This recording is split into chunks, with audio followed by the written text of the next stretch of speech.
O que importa é o ambiente, se liga, olha. 1, 2, 3, 4.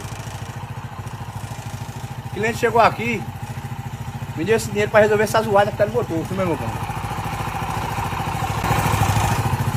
Se eu fosse um cara miserável, escroto, né? Olha, deixa aí.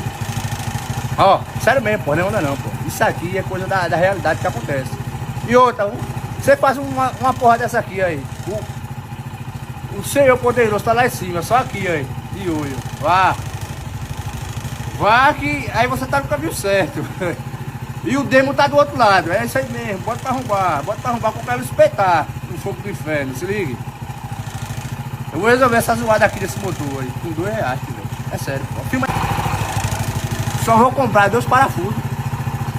Vou botar na placa, olha.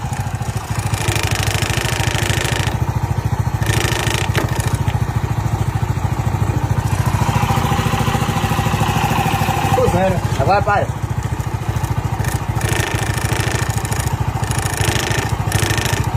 Agora sim. Ah, mas o cara também, tem que se ligar nas coisas, galera.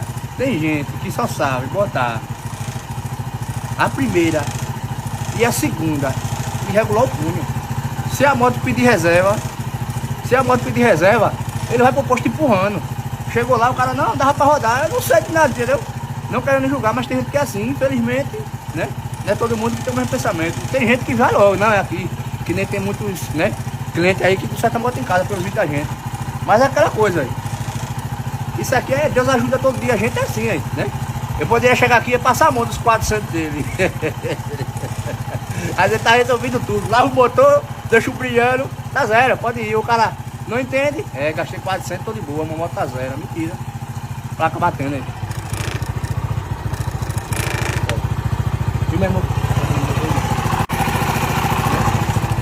Isso aqui, pô, eu faço esse vídeo assim. Isso aqui é pra motivar, pô. Não existe não, pô. O cara tá querendo passar os outros pra trás. É sério, pô. Tá dizendo a você. Aí a oficina menina, mas não, o certo é certo, pô. Né? Você já viu Deus ajudar aquela pessoa que não gosta de ajudar os outros, que passar os outros pra trás?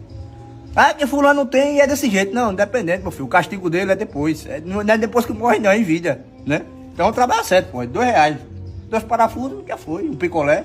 Pra nosso supar gostoso lá ele. Tchau.